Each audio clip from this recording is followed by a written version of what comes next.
ಯುಗಾದಿ ಹಬ್ಬದ special series part 2ನಲ್ಲಿ ಇವತ್ತು ನಾನು ಹೋಳಿಗೆ ಸಾರು ಮಾಡೋದನ್ನು ತೋರಿಸ್ತಾ ಇದ್ದೀನಿ. ಹಾಯ್ ಫ್ರೆಂಡ್ಸ್, ನಮಸ್ಕಾರ ಎಲ್ರಿಗೂ. Welcome back to my channel ಮನೆ ಕೈ ರುಚಿ. ಇವತ್ತಿನ ರೆಸಿಪಿ ಬಂದು ಹೋಳಿಗೆ ಸಾರು. ನಿನ್ನೆ ಹೋಳಿಗೆ ಮಾಡೋದು ತೋರಿಸಿದೆ ಪಾರ್ಟ್ 1ನಲ್ಲಿ. ಈಗ ಹೋಳಿಗೆ ಸಾರು ಹೇಗೆ ಮಾಡೋದು ಅಂತ ನೋಡೋಣ. ಇದಕ್ಕೆ ನಾನು ಏನೇನು ಬೇಕು ಅಂತ ತಟ್ಟೆಗೆ ತೆಗೆದಿಟ್ಕೊಂಡಿದ್ದೀನಿ. ಈರುಳ್ಳಿ, ಕರಿಬೇವು, ಮೆಣಸಿನ್ಕಾಯಿ, ಜೀರಿಗೆ, ಬೆಳ್ಳುಳ್ಳಿ ಮತ್ತು ಹುಣಸೆಹಣ್ಣು ಮತ್ತು ಸಾಸಿವೆ. ಇಲ್ಲಿ ಧನಿಯಾ ಒಂದು ತೆಗೆದಿಟ್ಕೊಂಡಿಲ್ಲ, ಅದನ್ನು ತೆಗೆದಿಟ್ಕೊಳ್ಬೇಕು. ಈಗ ಒಂದು ಪ್ಯಾನ್ಗೆ 1 ಸ್ಪೂನಷ್ಟು ಎಣ್ಣೆ ಹಾಕಿ ಸಾಸಿವೆ ಜೀರಿಗೆ ಹಾಕಿ ಫ್ರೈ ಮಾಡ್ಕೊಳ್ಳೋಣ. ಇದೆಲ್ಲ ಚೆನ್ನಾಗಿ ಚಿಟ್ಕೊಟ್ಟಿದ ಮೇಲೆ ಕರಿಬೇವು ಎಷ್ಟು ಹಾಕಿದ್ರೂ ಹೋಳಿಗೆ ಸಾರು ಅಷ್ಟು ರುಚಿಯಾಗಿ ಬರುತ್ತೆ. ನಾನಿಲ್ಲೊಂದು ಮುಷ್ಟಿಯಷ್ಟು ಕರಿಬೇವನ್ನ ಹಾಕಿದ್ದೀನಿ. 1 ಈರುಳ್ಳಿನ ಹಾಕಿ ಫ್ರೈ ಮಾಡ್ತಾಯಿದ್ದೀನಿ. ಈರುಳ್ಳಿ ಬೇಡ ಅಂದವರು ಸ್ಕಿಪ್ ಮಾಡ್ಬೋದು. ಹಾಗೆಯೇ 4 ಗುಂಟೂರು ಮೆಣಸಿನ್ಕಾಯಿ, 5 ಬೇಡಿಗೆ ಮೆಣಸಿನ್ಕಾಯಿನ ಹಾಕಿ ಫ್ರೈ ಮಾಡ್ತಾಯಿದ್ದೀನಿ. ಹಾಗೆ 1 ಸ್ಪೂನಷ್ಟು ಧನಿಯಾ ಕಾಳನ್ನು ಹಾಕಿ ಹುರ್ಕೋತಾ ಇದ್ದೀನಿ. ಇದು ತುಂಬ ಏನು ಪರಿಮಳ ಬರೋ ತನಕ ಹುರಿಬೇಕಂತ ಏನೂ ಇಲ್ಲ.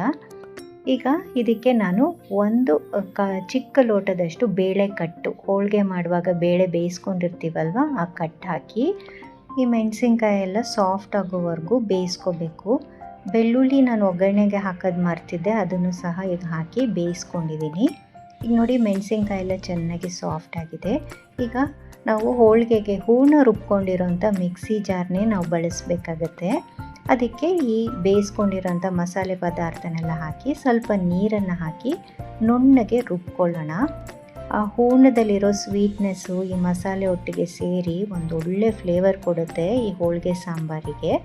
ಅದಕ್ಕೆ ಎಷ್ಟು ಬೇಕೋ ಅಷ್ಟು ನೀರನ್ನು ಹಾಕಿ ನೋಡಿ, ಈ ಹದಕ್ಕೆ ನಾನು ಮಾಡಿಟ್ಕೊಂಡಿದ್ದೀನಿ. ಈಗ ಇದನ್ನು ಮುಚ್ಚಿ ಕುದಿಸ್ಕೋಬೇಕು. ರುಚಿಗೆ ಎಷ್ಟು ಬೇಕೋ ಅಷ್ಟು ಉಪ್ಪನ್ನು ಹಾಕ್ಬಿಟ್ಟು ಒಂದು 10 ನಿಮಿಷ ಇದನ್ನು ಕುದಿಸ್ಕೊಳ್ಳೋಣ.